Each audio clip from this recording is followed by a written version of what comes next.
ओम शांति। सुनते हैं आज की मुरली 11 अक्टूबर 20 का मुरली मंथन। ये मुरली अव्यक्त मुरली 31 मार्च 86 की है। आज की मुरली में प्यारे बाबा ने कहा बालक सो मालिक।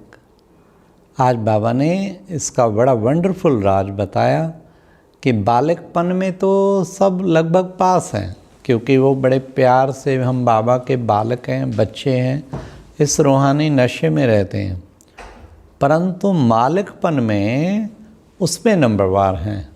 तो मालिकपन बाबा ने कहा कि मालिक बनना माना बाप समान जिम्मेवार बनना, हर संकल्प वचन कर्म बाप समान बनना।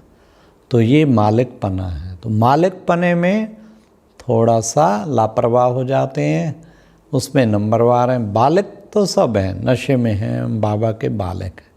लेकिन बाबा ने कहा दोनों ही चीज़ें चाहिए, बालकपन भी और मालिकपन भी। तो सेवाधारी भी और अधिकारी भी। फिर बाबा ने कहा देखो बच्चे, लक्ष्य कितना ऊंचा है। लक्ष्य तुम्हारा क्या है? लक्ष्य है बाप समान बनना ही है। अब चेक करो क्या हम सचमुच लक्ष्य प्रमाण, हमारा संकल्प वचन कर्म संबंध संपर्क सब चीज़ें वो बाप समान हैं। चेक करो मेरे संकल्प बाप समान हैं, मेरे बोल बाप समान हैं, मेरे संस्कार बाप समान हैं, मेरी अंदर की भावनाएं भी बाप समान है, हर एक्ट मेरा बाप समान है। तब समझो लक्ष्य और लक्षण एक जैसे हो गए। लक्ष्य तो बड़ा ऊंचा रखा हुआ है, साथ में लक्षण भी बाबा ने कहा होने चाहिए।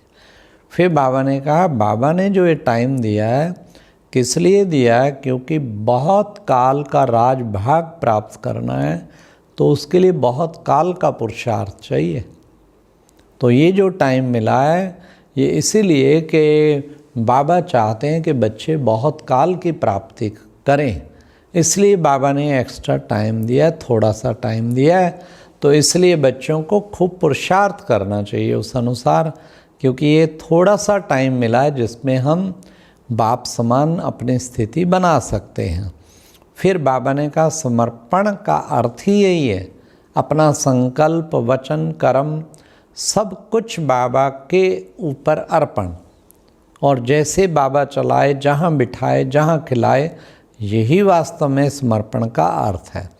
फिर बाबा ने कहा ये शुद्ध संकल्पों की शक्ति बहुत बड़ी शक्ति, इसको इकट्ठा करो।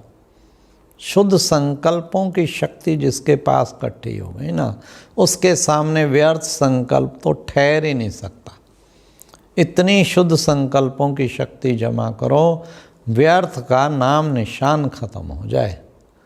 फिर बाबा ने कहा देखो बच्चे, मुरली सुनना है अच्छी बात है, वो तो एक बात हुई, लेकिन मुरली की हर पॉइंट को सुन के शक्ति रूप में जमा करना, उसका अनुभव करना। मुरली सुनने का शौक़ है, खजाने का शौक़ है, पॉइंट भी याद होते, लेकिन मुरली सुनकर उसको हर पॉइंट को अपने अंदर जमा कर लेना। फिर बाबा ने कहा तपस्या। तपस्या कितनी अच्छी चीज़ है। तपस्या है तो सब कुछ है। तपस्या बहुत बड़ी स्थिति उससे बन जाती। तो हम तपस्या को साथ में रखें। हमारा जितना तपस्वी स्वरूप होगा उतना ही हम शक्तिशाली बनेंगे। तो बाबा ने कहा तपस्या करो, बस अच्छी तरह से तपस्या करो, हमें संपन्न बनना ही है। तपस्या माना दृढ़ता संपन्न संकल्प, साधारण संकल्प नहीं। तपस्या माना दृढ़ता संपन्न संकल्प। फिर बाबा ने विघ्न विनाशक स्थिति, विघ्न विनाशक स्थिति बहुत इम्पॉर्टेंट है।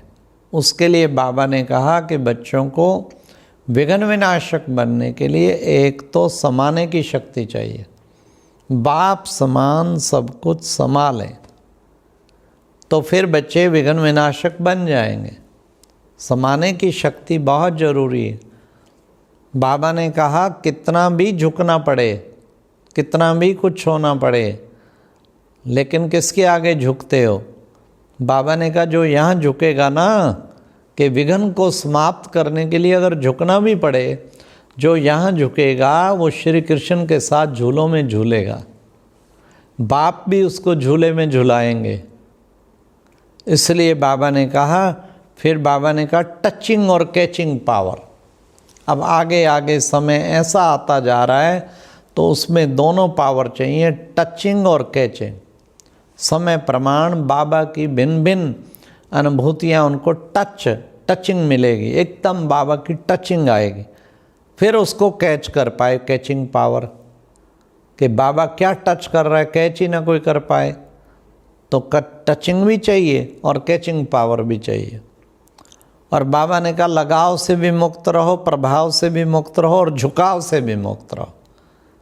कहीं ना कहीं बुद्धि लग जाती है तो लगाव हो जाता है, कहीं बुद्धि झुकी होती है किसी गुणों में या प्रभाव किसी के ऊपर आ जाता है, तो बाबा ने कहा तीनों ही चीज़ें ठीक नहीं है, लगाव, झुकाव, प्रभाव।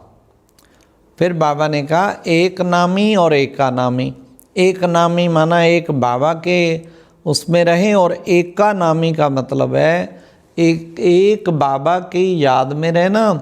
और इकनॉमी करना माना बाबा ने कहा ना केवल धन की इकनॉमी, बल्कि संकल्प, वचन, कर्म सब चीज़ों की, टाइम की भी इकनॉमी, तो वो भी इकनॉमी करनी है। तो ये बाबा ने विशेष बातें बताई। और फिर बाबा ने कहा मान लो विनाश का टाइम अभी 10 वर्ष है, लेकिन अभी अगर विजयी नहीं बन पाए तो अंत टाइम 10 वर्ष बाद कितना भी कोशिश करेंगे नहीं बन पाएंगे, फिर युद्ध में ही जाएगा। और फिर उससे क्या होगा, कमानधारी बनेंगे, विजयी नहीं बनेंगे, विजयी रतन। इसलिए बच्चे जो अब पुरुषार्थ करेंगे वही अंत काल में भी विजयी बन पाएंगे। तो आज प्यारे बाबा का वरदान था 5 विकारों रूपी दुश्मन को परिवर्तित कर सहयोगी बनाने वाले माया जीत जगत जीत भाव। बाबा ने कहा विजयी दुश्मन का रूप परिवर्तन कर देता है ना, तो तुम्हें भी परिवर्तन कर देना है। काम विकार को शुभ कामना के रूप में परिवर्तन कर दो, और क्रोध को रूहानी खुमारी के रूप में कर दो, लोभ को अनासक्त रूप में कर दो, अनासक्त वृत्ति के रूप में, और फिर मोह को स्नेह के रूप में, देहाभिमान को स्वाभिमान के रूप में।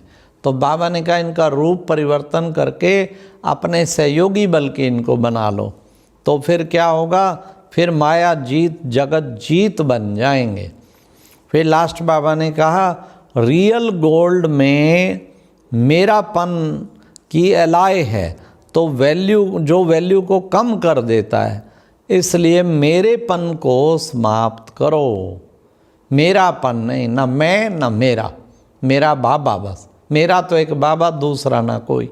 मेरे बाल बच्चे, मेरी प्रॉपर्टी, मेरा शरीर, मेरा नाम, मेरी शान, मेरी राय, मेरे को नहीं समझते। मेरी सर्विस तो देखो जरा, मेरी बुद्धि का कमाल है, मेरी बुद्धि को तो देखो, मैं कितना हड्डी सेवाधारी हूँ, मेरा कितना ज़बरदस्त वो है।